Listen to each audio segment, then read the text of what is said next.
Abrimos una nueva edición de Café Financiero con toda la información necesaria para manejar mejor tu dinero. Hoy vamos a brindar información para los ahorristas, cuáles son las entidades que ofrecen los mejores rendimientos por un plazo fijo. También vamos a hablar sobre las nuevas alternativas de pago que existen en nuestro mercado. Y en el último bloque vamos a conversar con el economista Fabio Rodríguez para analizar la situación y las perspectivas de la economía argentina. Quédate con nosotros. Tras la siguiente pausa vamos a regresar con todos estos temas y vamos a responder a todas tus consultas.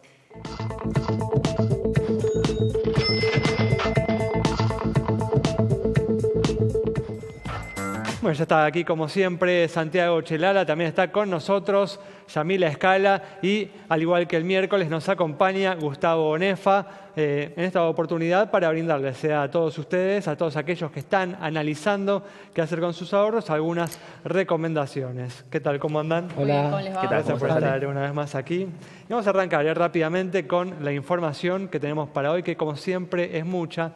Y en marzo, la venta de vehículos 0 kilómetros cerró este mes con crecimiento y un crecimiento que permitió un trimestre récord, un trimestre a toda orquesta, en el que la venta de vehículos ascendió a 274.000 unidades. Estamos hablando de 0 kilómetros. Yami nos cuenta cuáles fueron los vehículos más vendidos en el trimestre. Y con una sorpresa en el mercado, en realidad no tanto si uno venía siguiendo la trayectoria, pero de un primerísimo primer puesto, asociado desde ya con una versión económica, ¿sí?, puesta en el mercado que funcionó con un plan de precios en medio de una guerra de valores que de alguna manera derivó en que hubiera muchísima demanda, pero también la posibilidad de que se comprara. Un año que empieza récord, pero no se estima termine récord. ¿Y por qué? Porque esos mismos precios que hicieron que el primer trimestre arrojara estos resultados, estamos hablando de 271.000 unidades en total, 271.283 concretamente, bueno, haga que hacia lo que resta de este 2018 eso se acomode y la trayectoria no sea tal. Pero bueno, ya en lo que va del año los números hablan por sí solos y estos son los resultados. En el primer lugar, y les decía, este modelo, el Chevrolet Onix, que en su versión Joy, la más económica, es donde más traccionó ventas con esta cantidad de 11.235 unidades para el mes de marzo. ¿Sí? Toyota Etios en 10.961 y también Toyota con la Hilux en 10.000 unidades también, primero, segundo, tercer puesto. Y atención al cuarto, a pesar ¿sí?, de los últimos datos sobre seguridad que estuvimos dando luego del informe de Latin ANCAP, a pesar de ello y también impulsado por el buen precio, Ford Ka con 9.940 unidades en cuarto puesto.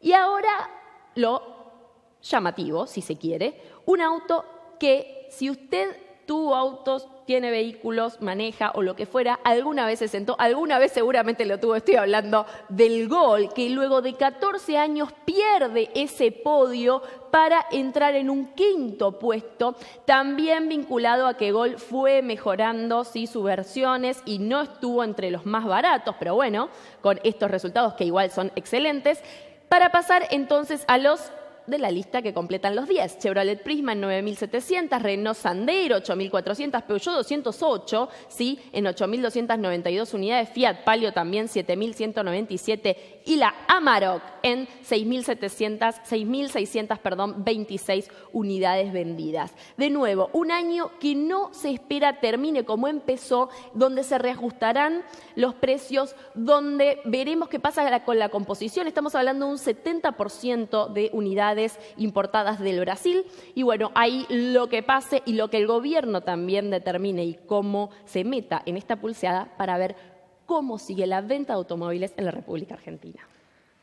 Y veremos también estos próximos 9 meses si el Gol logra, antes de que termine el año, recuperar su posición de liderazgo en el mercado argentino. Pero vamos a cambiar de tema y vamos a brindar ahora información para los ahorristas, cuáles son las entidades que ofrecen los mejores rendimientos por un plazo fijo.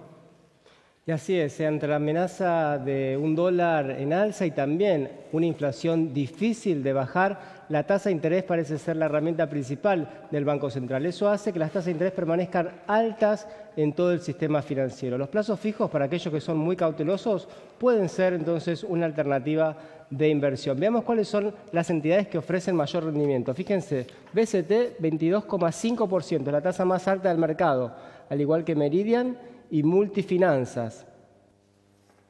Sáenz también 22%, 21% Interfinanzas, con 16% tenemos al Banco Galicia, Hipotecario y Santander Río.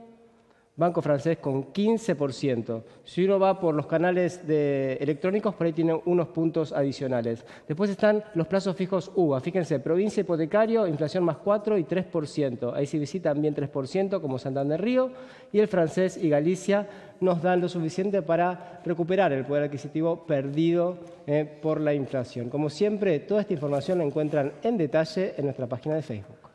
Bueno, como siempre decimos, los plazos fijos son para aquellas personas que prefieren no innovar, pero aquellos que están abiertos a otras opciones de inversión pueden obtener mejores rentabilidades que las que acabamos de observar. Bueno, para todos ellos vamos a brindar ahora algunas recomendaciones y vamos a comenzar, como hacemos siempre, Gustavo, direccionando la alternativa a aquellos que suelen ser los inversores más conservadores y los que más se inclinan o se vuelcan por inversiones tradicionales como el plazo fijo, ¿no? Sí, claro, para aquellos que se animan a salir del plazo fijo, a buscar nuevas alternativas, la elección obligada es la inversión en pesos. ¿Por qué? Con un tipo de cambio relativamente estabilizado por accionar del Banco Central, tanto las letras en pesos como las LEVAX siguen siendo alternativas válidas. Entre las dos prefiero las LEVAX, y haciendo, como la curva está invertida, posicionamiento en el plazo más corto. ¿Por qué? Porque tiene mayor tasa. En este momento, en el mercado secundario, la tasa de la letra más corta del Banco Central está en torno a 26%.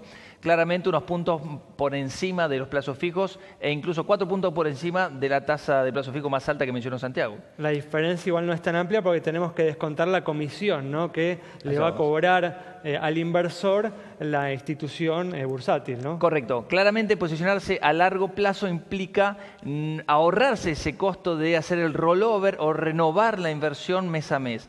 Pero hay mucha amplitud en las comisiones que cobran los bancos y los brokers. Los bancos generalmente son más caros, los brokers, la sociedad de bolsa, la SALIC, son generalmente más baratas. Y dentro de los bancos, que es un mundo, también tienen distintas bancas privadas que atienden a los segmentos de alta renta, que pueden llegar a tener una rentabilidad mucho más alta porque las comisiones son más bajas. Pueden llegar al 0,1% de la inversión, cuando un banco te puede llegar a cobrar 0,4% para inversión tradicional. Pero es un tema que hay que tener muy presente cuando uno invierte justamente en LEVAX, ¿no? Correcto. Bueno, y ahora vamos a brindar una recomendación para aquellos inversores más atrevidos que se animan incluso a salir de la LEVAC y que toleran algo de riesgo. Sí. Primera recomendación, nunca dejen de mirar el contexto. Este es un contexto volátil, en donde las acciones han estado bajo presión. Si no, miren los rendimientos de marzo y de febrero, por encima del 5% de caída en los 2 meses. Hay una acción que me gusta mucho en este momento, que es Cablevisión, CBH. Cablevisión ingresó recientemente al Merval para este segundo trimestre, pondera, no mucho, pero pondera. Es una máquina de ganar plata. Recuerden, es esa parte del grupo Clarín que era la más redituable en términos de rentabilidad y donde a través de Cablevisión, fusionada hoy con Telecom, controla a Telecom. Hay un spread, es algo muy técnico, pero una diferencia de cotización, tomando los balances y la evaluación de lo que vale una empresa en relación a la otra, que me da a mí a favor de invertir en Cablevisión, en la controlante, y no en Telecom, la controlada. ¿Ves una oportunidad ahí? Sí, siempre teniendo en cuenta el riesgo que hoy le impone el mercado internacional al mercado doméstico. ¿Y tenés algún bono también para proponer?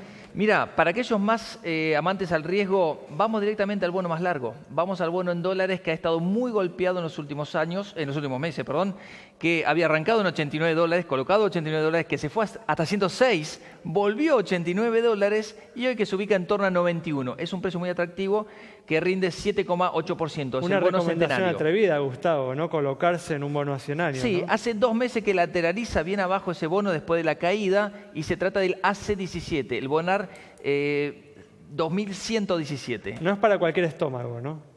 Efectivamente, pero la decisión ahí es invertir en Argentina o no, porque en realidad los movimientos de ese bono son replicados por la mayoría de los bonos en el tramo largo de la curva. Es una decisión de si invertir o no en bonos argentinos en este contexto, y para lo más arriesgado, el bono cayó bastante y la TIR es del 7,8%.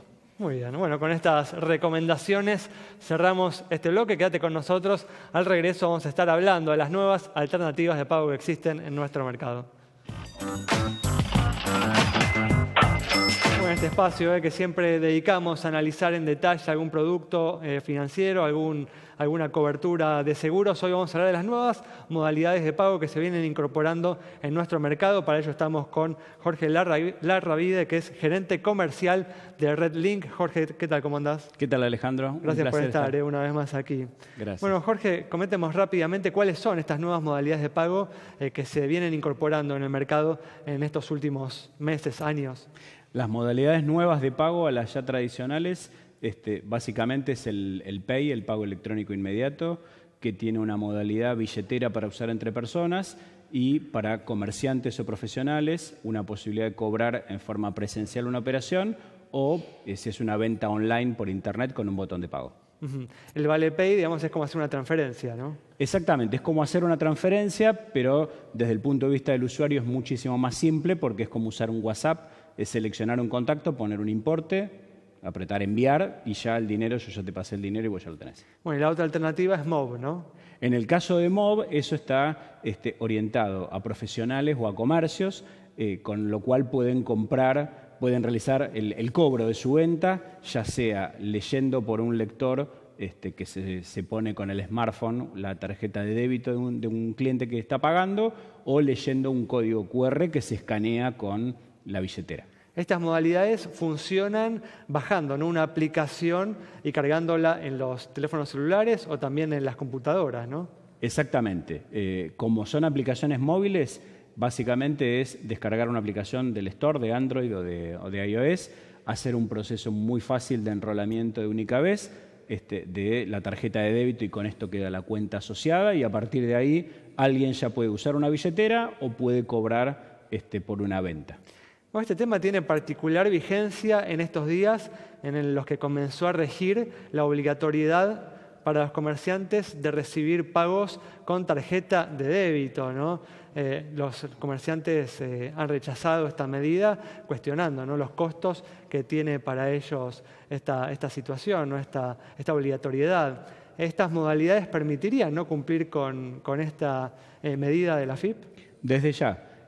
Por un lado, permiten cumplir con la obligatoriedad impuesta por AFIP, y por otro lado, el comerciante o el profesional no incurre con el costo de lo que uno conoce tradicionalmente, que es alquilar un POS y cobrar con tarjeta de débito y crédito con los aranceles y plazos de pago habituales. A ver, por ejemplo, ¿no?, el comerciante nuevamente bajaría la aplicación en el caso, ¿no?, de la opción con el lector. Ese lector lo tendría que pedir en su entidad bancaria, ¿no? Exactamente. En el banco de donde es cliente ese comerciante o ese profesional, solicita el lector, queda vinculado a su cuenta, y a partir de ahí cualquier operación que haga le pide la tarjeta de débito a la persona que le tiene que pagar, lo pasa por el lector y ya tiene acreditado instantáneamente en el mismo momento el dinero en su cuenta. Podría sí llegar a tener costo el lector, ¿no? Eso no, dependiendo de cada entidad, me imagino. Sí, en general las entidades esto lo incluyen dentro del mantenimiento de cuenta. No obstante, en el caso de que alguien lo cobre, los lectores son muy baratos y es un costo de única vez, a diferencia de un POS tradicional que tiene normalmente un alquiler recurrente. Y respecto a la comisión de la transacción, ¿es inferior a la que los comerciantes tienen que pagar cuando toman un pago con tarjeta de débito con el POS? Efectivamente, es varias veces inferior. En lugar de las operaciones con débito, que estamos cerca del 1,5, estamos hablando del 0,6. O sea, los comerciantes hoy se quejan del 1,5, ¿no?, que es la operación con tarjeta de débito por POS. O sea, que habría un ahorro, estamos viendo, ¿no?, de 0,9 puntos. Correcto, efectivamente. Tanto en el dispositivo como en la comisión, y la otra cuestión que es la acreditación inmediata del dinero. Bueno, ese es otro elemento del que se quejan los comerciantes, ¿no? Porque hay un lag, ¿no?, entre el momento de la operación y la acreditación del dinero, ¿no? Correcto. Esto usualmente en una operación de compra con débito tradicional, el que paga tiene el débito online y el que cobra tiene el crédito a las 72 horas. Muy bien, Jorge, muchas gracias. Nos vamos entonces con este tema realmente importante para todos los comerciantes. Al regreso vamos a estar dialogando con el economista Fabio Rodríguez.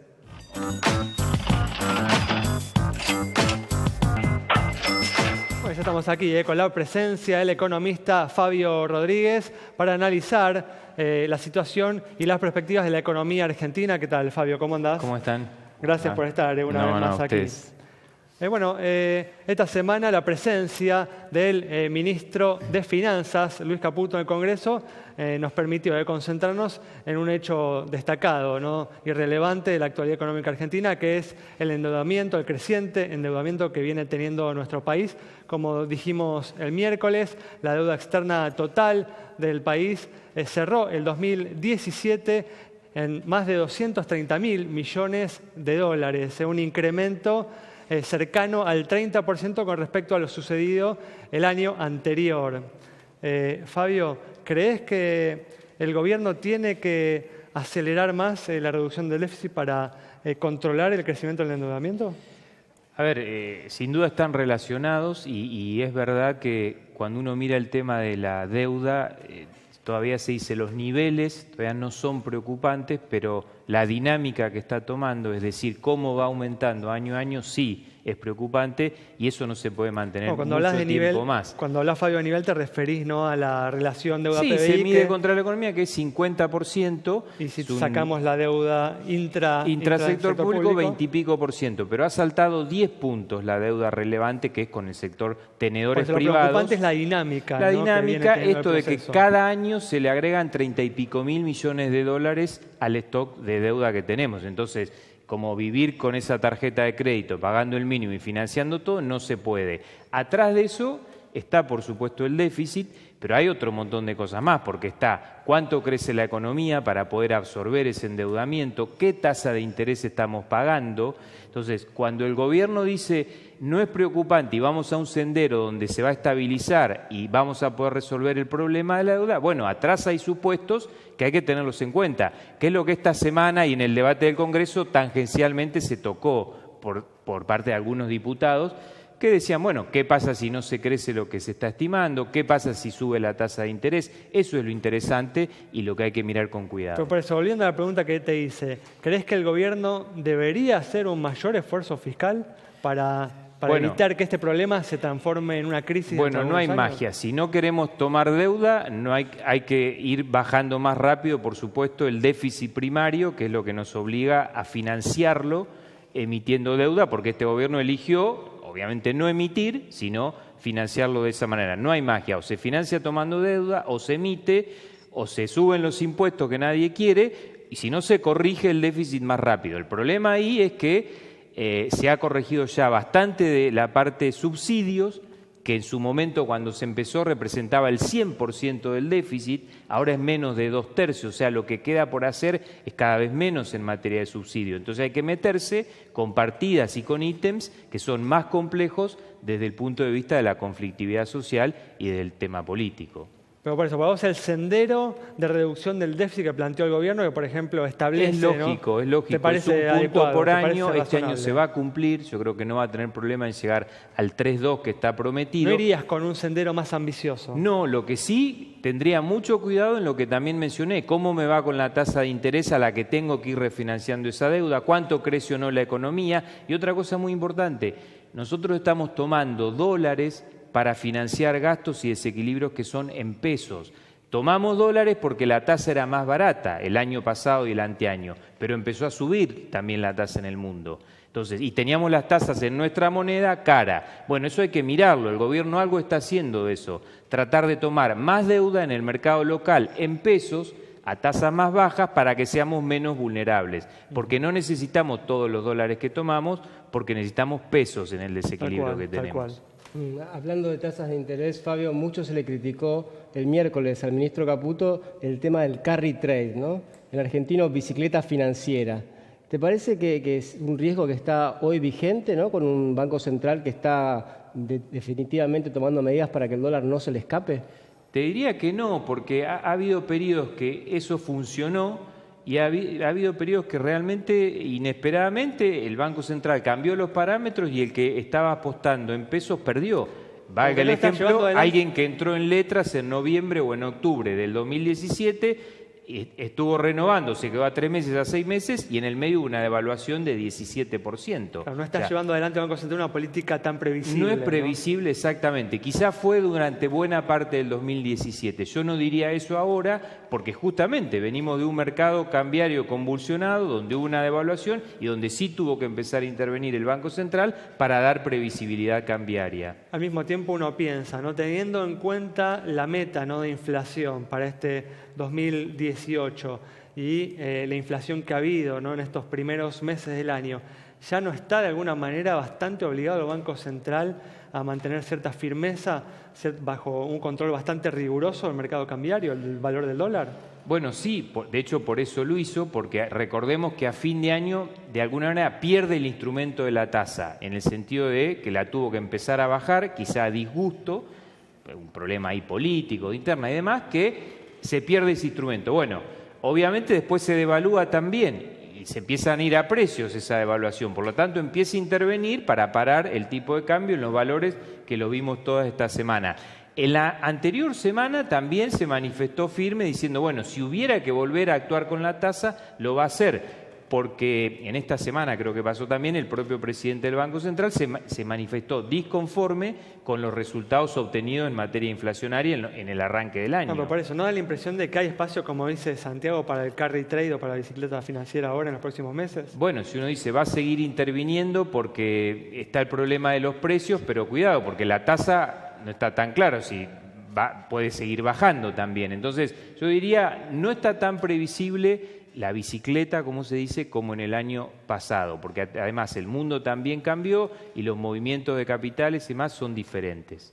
Hablabas de que tener mucho cuidado con el aumento de las tasas de interés. Me imagino que estás pensando en las tasas de interés de los Estados Unidos. ¿Ves una suba abrupta para este año?